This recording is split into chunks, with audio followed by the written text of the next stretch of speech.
What's up, guys? This is Jay from Generation Geek, and today we have a most powerful feats list for no other than the Red Hulk, General Thunderbolt Ross. Now, of course, many of you guys have already seen him in the new Captain America New World Order trailer.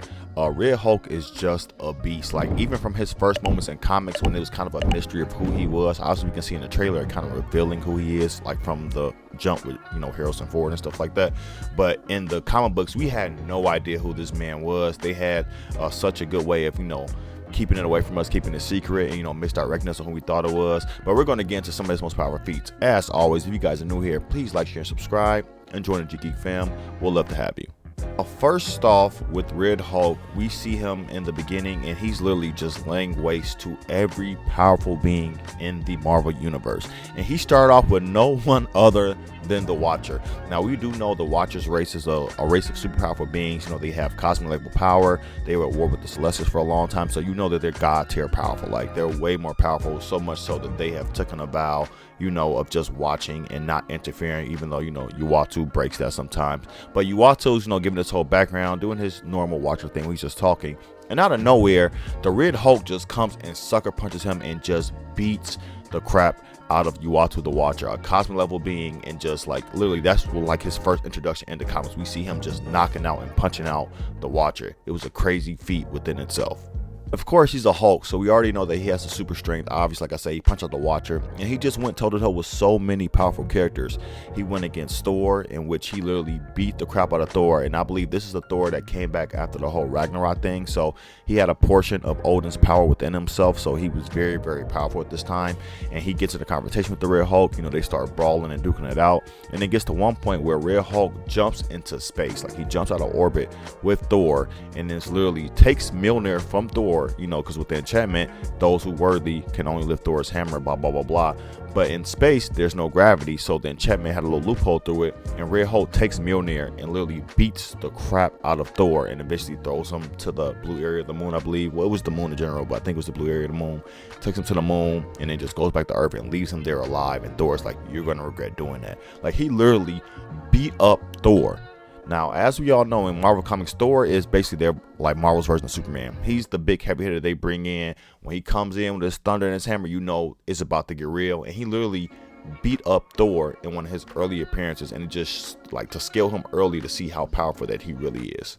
And of course, when it comes to more powerful beings, he's punched out the Grand Master, who is an elder of the universe. Again, more cosmic level beings. If I had to put them on a hierarchy of cosmic level entities, with Galactus and the rest of the cosmic forces, you would have Uatu and the Watchers. Then you would have probably the elders of the universe, and probably the heralds right underneath the elders, because they have an extremely amount of power. Some of them can control reality in some ways and things like that. But he even punched out the Grand Master. Now, even with Uatu, when he punched out Uatu didn't see it coming. But Grandmaster clearly saw this man coming, because he set up this whole event versus Red Hulk's team versus the Classic Defenders team, and basically their alternate counterparts and stuff T-Rex versus Silver Surfer, Red Hulk versus Green Hulk, that whole thing. But he sees him coming, and he literally just beats the crap out of the Grandmaster. It's like, "You're no longer giving the orders, I am." He was beating him so bad that a Hulk who was pulled out of a previous time had to stop him, because they literally just had their whole battle, and Red Hulk's team actually won. And he even killed T-Rex, took his axe, cut off his head.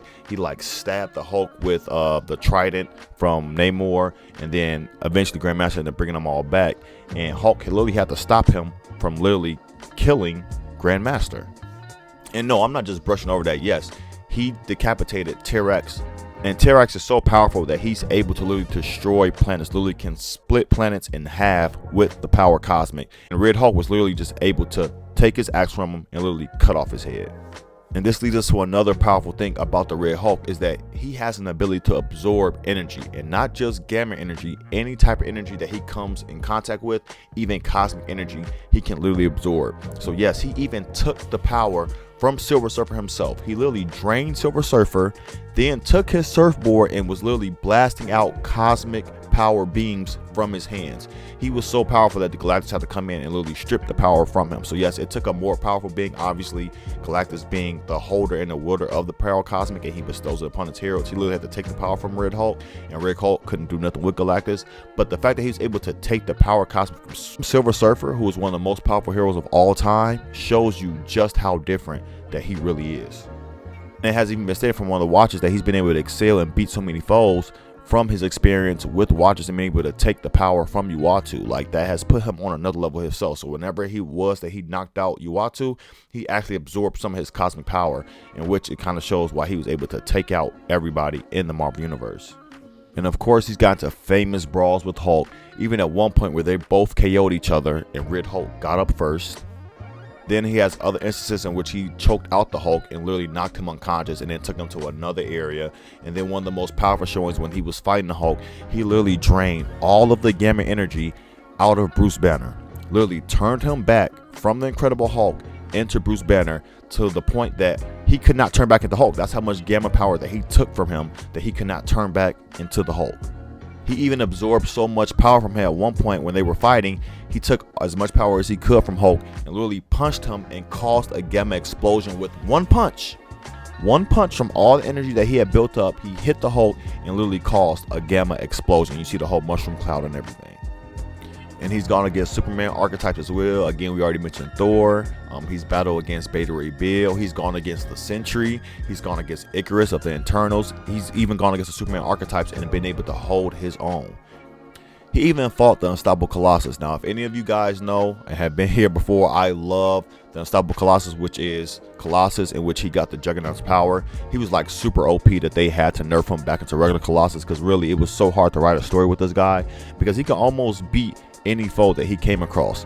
So when it was in the AVX, the Avengers vs. X-Men run, him and Red Hulk got into a fight at the bottom of, I believe it was Utopia at the time. It wasn't called this time. They had a little small island called Utopia, which obviously was a utopia for mutants. And they're fighting over Hope Summers or whatever, and the Phoenix and that whole thing. And him and Red Hulk are literally fighting underneath the water, and their blows are literally shooting shockwaves through the water, breaking the foundation of Utopia and killing all the sea life within range.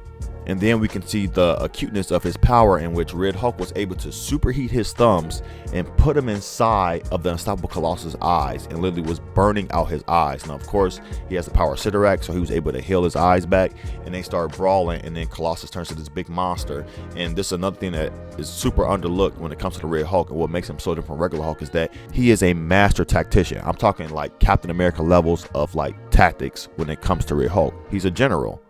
If he's not even able to outpower you, he's going to outthink you. So he points to the structure and was like, yo, we're destroying this. If you want to keep going, you can keep beating on me, but we're going to destroy all of Utopia. And it makes Colossus have to literally allow himself to be taken out by Red Hulk. So he's even able to outthink opponents that are as strong or even stronger than him. And that just puts him on a whole new level within itself. And it's just not physical or cosmic beings. Even the supernatural magical forces have some respect for Red Hulk. And there was this whole run with Mephisto, in which Mephisto had a mark upon Red Hulk. And he literally stared down Mephisto, literally the devil himself. He's like, you're marked, so you serve me now. Red Hulk's like, nah, I don't think so. And he's like, you have no choice. He was like, make me, and just stares him down. And then Mephisto's like, damn you. And he's like, maybe, but not by you. And it's just so cool. Like, even the devil himself respects the Red Hulk. Like, they literally tried to make the coolest possible version of Hulk, gave him like all the attributes, scaled him to 99, and you got Red Hulk out of that. And probably the coolest and most powerful scan that I probably could ever find for Red Hulk is when this man did a super fusion with not only Venom, but the Spirit of Vengeance itself. So not only do you have this super uberly powerful Hulk that can absorb cosmic energy, whatever that you throw at him, can go toe-to-toe with the Hulk, Thor, Sentry, Icarus. Now you give him the power of the Spirit of Vengeance and the Venom symbiote, and then you give him the Hell Cycle, everything that comes with it, and he is literally going toe-to-toe with the Blackheart himself, and literally was destroying Blackheart until he did something dumb and tried to use the pen and stare on Blackheart. Now, of course, Blackheart is the son of Mephisto, and they're demons or whatever, so they actually get pleasure and power from the pain that they give to others, and it allows them to, you know, live all their misdeeds or whatever. Ends up powering up Blackheart.